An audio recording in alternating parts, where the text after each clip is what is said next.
What is up, guys? Welcome to the Being Beautifully Honest podcasting channel. Thanks for being here, being subbed. If you're not, hit the button, and if you're listening on YouTube, hit the like. It's like walking in the room and hitting that light switch. Let's brighten up the place and get into the holy mess.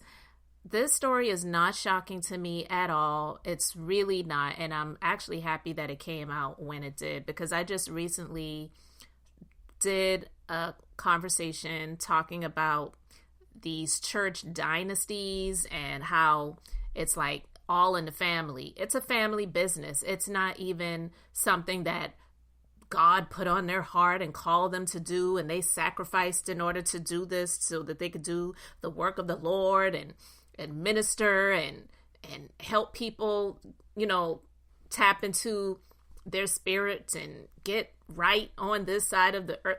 No, this is business for them, okay? So if you have not listened to that, I'm going to put the link to that in the description box. But this came out about Pastor Robert Morris via the Daily Mail and his accuser that he was taking advantage of, I'm going to say it like that, starting when she was 12 years old, okay?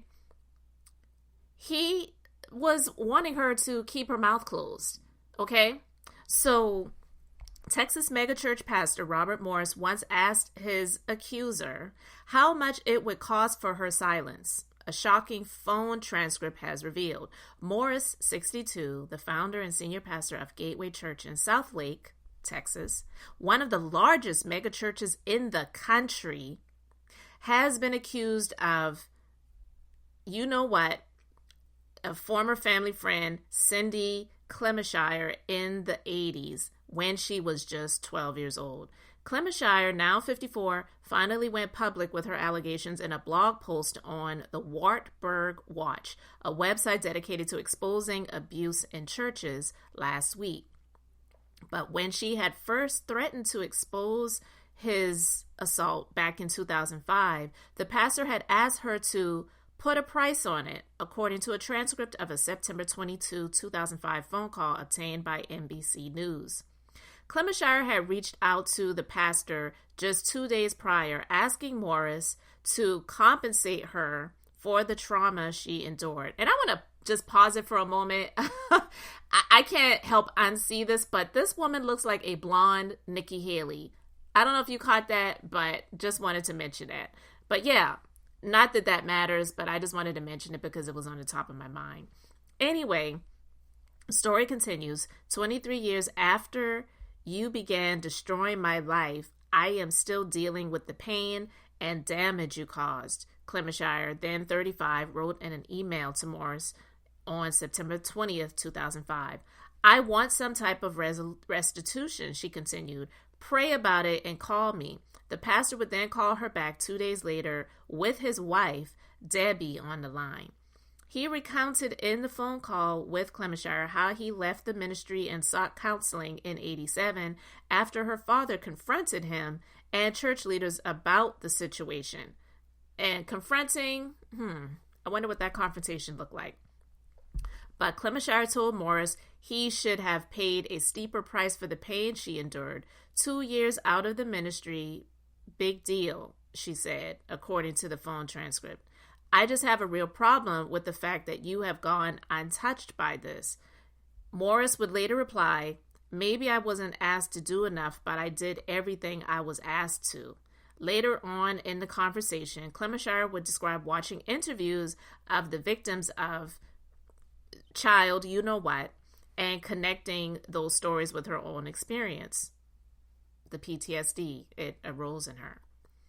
She said it helped her better understand what she had endured. I just can't believe how I have justified and made excuses, Clemishire said in the phone call. She then asked Morris to imagine if this kind of thing happened to his daughter, who was a teenager at the time. I think you would be horrified. At least I hope you would, she reportedly said.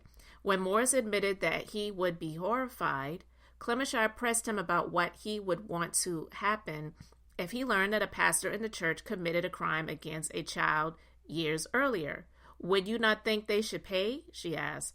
It may help you to see that person go to prison, but don't you believe that they should pay for the crime done? I don't know whether it would be my responsibility for them to pay for the crime done or not, Morris replied. Still, Clemishire persisted, saying, I really honestly feel like it is not fair. It is not fair for every single thing that I have gone through and still go through for you to have no repercussions, she said, according to the transcript. She also told him that if she pressed criminal charges or went public with the story, it would destroy everything that you have. I just know I want to see you pay something, the victim reportedly said. Morris then told Clemishire it would be wrong for him to pay her to keep her from going public, but the victim insisted she is not trying to blackmail you. I am not trying to say you pay me or this is what I am going to do. Okay, Morris replied. Do you want me to put an amount on it then? At first, Clemishire resisted naming a price figure, saying that it is not what this is about. But when the pastor continued to press her to name a price, she replied, $2 million. Clemishire now says Morris never actually paid her the money and insists she never wanted a payout. She said she had spent years struggling with profound confusion about what Morris had done to her, and by 2005, she was finally beginning to understand it was a crime. I was literally sick to my stomach and wanted to finally hold him accountable.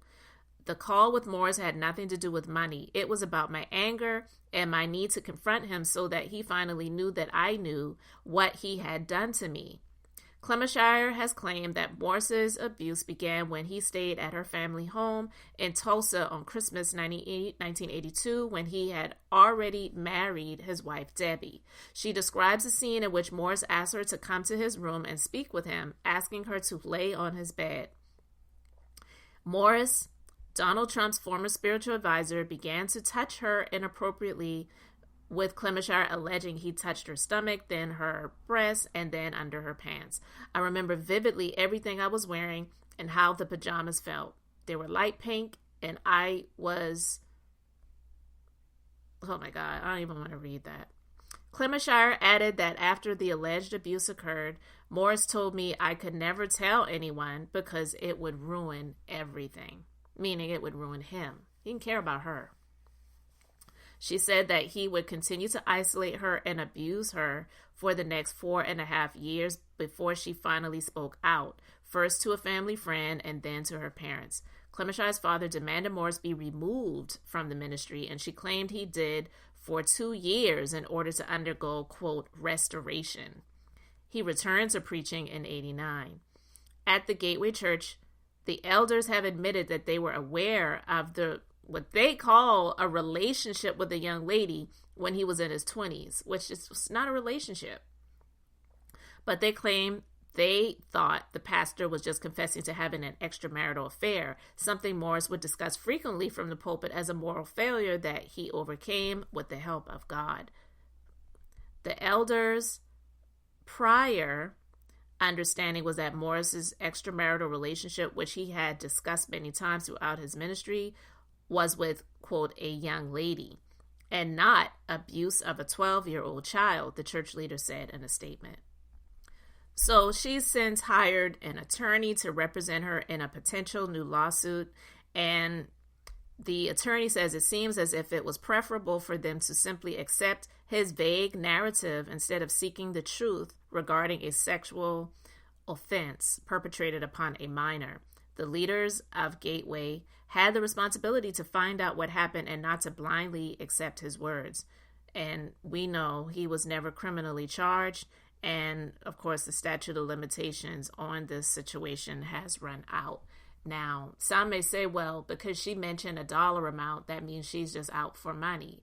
Well, if she was out for money, trust and believe she would have gotten it back then if her parents pressed and not just said, hey, pay us this money or we're going to press charges. But I'm quite sure back then, that measly $2 million over all of the money. Think about all of the money that he and that ministry and his family has made since then. This is 2024. Do you know how much money these ministries like that bring in? So it was for his benefit. It wasn't for what was going to be good for her. And he continued to do things with that young lady when she was a young lady. And no one can sit and judge why is she coming out now or whatever. Nobody who's ever been through a situation like that should ever come out and judge why now. Why now? Why are you saying something now? No, why did this person do what they did to this person? And they often in these churches will make excuses for the pastor, but for the parishioners, they question them or they shun them. And it's tragic. And I don't think God is happy with any of this stuff.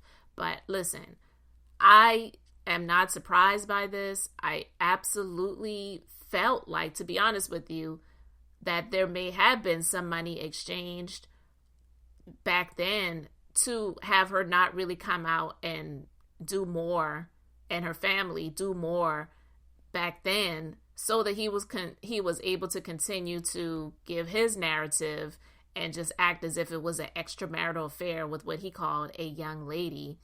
But no, that guilt was eating up at him, and things like that done in the dark, they eventually come to the light. I am not surprised by this at all.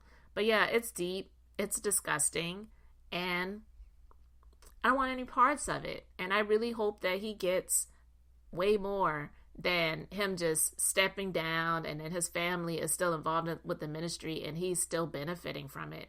What justice is that? So I absolutely understood what she said with him stepping down from the ministry for 2 years. What is that? It's nothing. Anyway, I just wanted to share that. You can let me know your thoughts in the comment section. Thanks for being here, liking, and subscribing. I'm Beth, just being beautifully honest. So until next time, I wanted to keep it brief, beautiful, and now I'm going to say bye.